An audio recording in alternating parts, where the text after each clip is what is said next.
Baik, bismillahirrahmanirrahim. Assalamualaikum warahmatullahi wabarakatuh. Kembali lagi di acara Fotogenik, podcast OTP, Generasi Inspiratif dan Energik. Pada hari ini, kita akan kedatangan tamu yang sangat istimewa, tidak hanya cerdas secara otak, tapi ototnya juga terbentuk gitu ya, karena beliau senang untuk melakukan bodybuilder gitu. Siapa sih orangnya? Kalau mau tahu, ini sebenarnya ada di belakang saya. Di samping saya sih juga ada. Nih Kak Mumtazul Iman. Ah, Bung Fazul Iman, apa kabar? Baik Pak, Alhamdulillah. Terima Alhamdulillah. kasih udah diundang, jadi sebuah tanggung jawab bagi saya, sebuah kehormatan bagi saya untuk menjadi pembicara di podcast ini fotogenik. Fotogenik. Baik. Ah, Sebelumnya kenalan dulu dong. Kak Iman memperkenalkan diri, siapa sih Kak Iman dan lain sebagainya. Karena boleh jadi adik-adiknya belum banyak yang tahu ya. Apalagi yang kelas 10. Nama saya kan Mumtazul Iman. Saya tuh angkatan baru lulus kemarin, angkatan 20. Angkatan Corona ya. Iya, angkatan Corona. Awalnya ini Pak ya, awalnya saya bisa di Politeknik gitu Pak. Iya, mungkin perkenalan awal di SMK 15 jurusan apa dan lain sebagainya. Ya di SMK 15 sih saya AP2 ini saya wali kelasnya Pak Radit juga. Apa ya? Baik, itu ya perkenalan singkat dari Kak Iman. Jadi beliau baru lulus, tapi beberapa prestasi telah diukirnya selama di SMK 15. Di antaranya itu prestasi mengikuti lomba Ki Hajar. Waktu itu persiapannya gimana Kak Iman? Lomba Ki Hajar itu apa sih? Ki Hajar Dewantara sampai Kak Iman katanya bisa meraih juara ketiga gitu ya. Jadi lomba Ki Hajar ini kayak lomba tes pengetahuan kita tentang bahasa Indonesia, matematika, dan bahasa Inggris. Biasa kayak UN. Nah, di sini lombanya nih diwaktuin sangat singkat. Nggak kayak UN yang di waktunya lama. Jadi main cepet-cepet, dapat poin, ya udah siapa yang lebih cepat, lebih tepat jawabannya, itu yang mendapatkan juara. Alhamdulillah saya mendapatkan poin yang lebih banyak, jadi saya juara 3. Waktu itu di SMK 57. Lomba di SMK 57. Jadi kayak lomba cerdas cermat, tapi dia bukan hanya tepat jawabnya, tapi juga bagaimana kecepatannya juga dapat poin gitu ya. Baik, itu. Terusnya kan Kak Iman sekarang kuliah di PNJ gitu, dan sebelumnya sebenarnya diterima juga SNPTN ya Kak Iman ya? Nah, ya. Itu gimana sih Kak Iman ceritanya sampai bisa diterima di SNPTN ataupun milih PNJ akhirnya? Nah, yang pertama kan saya keterima di Universitas Islam Negeri Wali Songo Semarang. Nah, kenapa saya tolak gitu?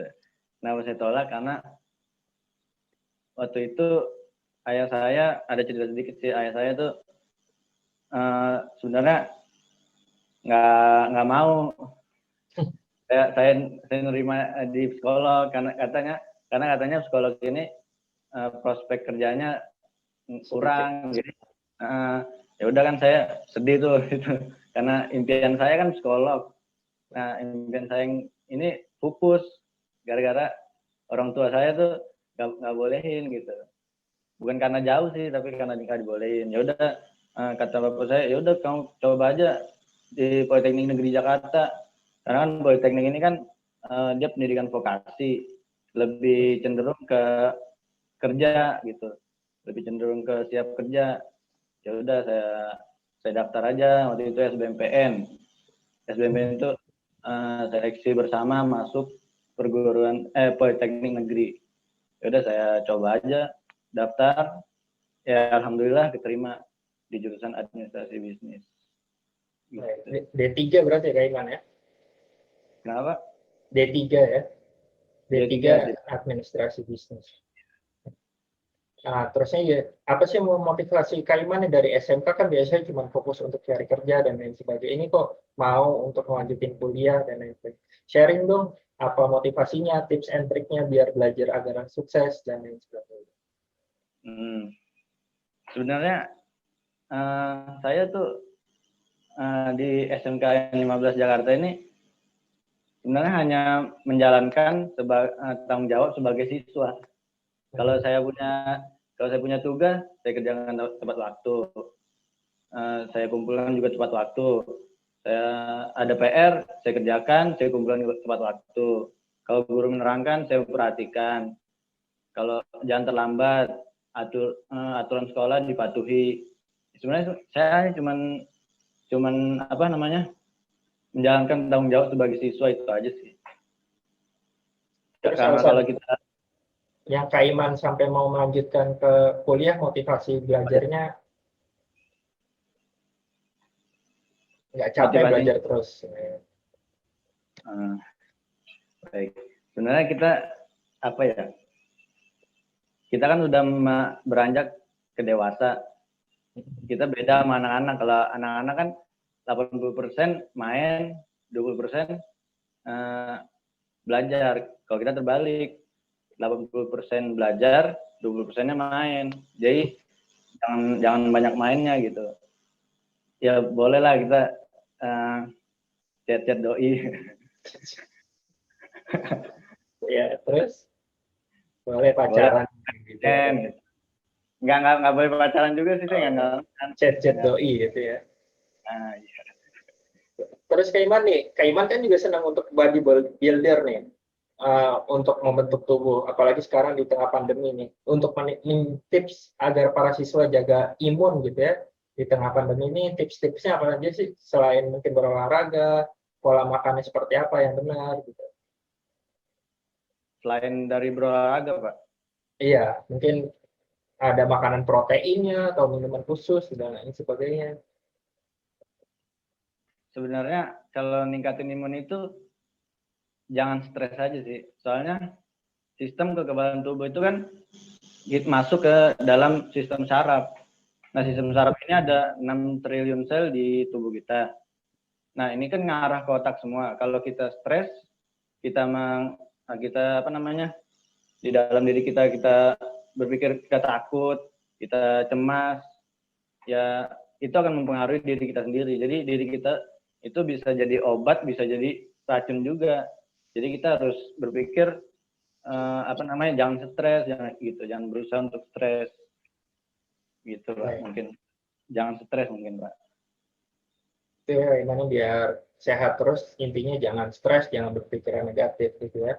Kak Iman kan anak siswa-siswa SMK 15 ini akan menempuh PAS ya, penilaian akhir semester. Ada pesan-pesan untuk adik-adiknya agar lebih semangat belajar gitu ya.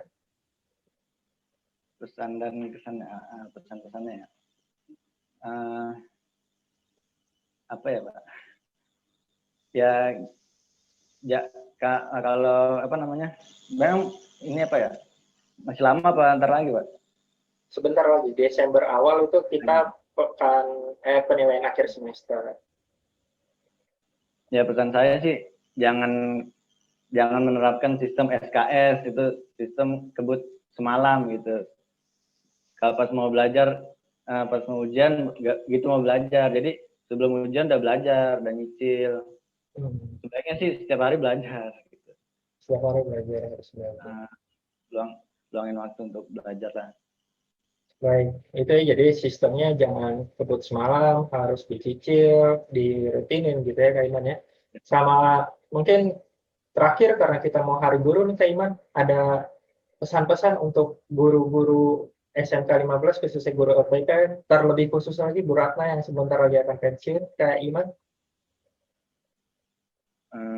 Pesan saya, ya saya berterima kasih kepada semua guru, bukan guru dari AP aja ya, AK, PM juga semuanya yang telah berjasa untuk mencerdaskan murid-muridnya, terutama saya juga. Saya nggak bisa apa-apa tanpa guru, saya nggak bisa ke Politeknik Negeri Jakarta juga tanpa guru.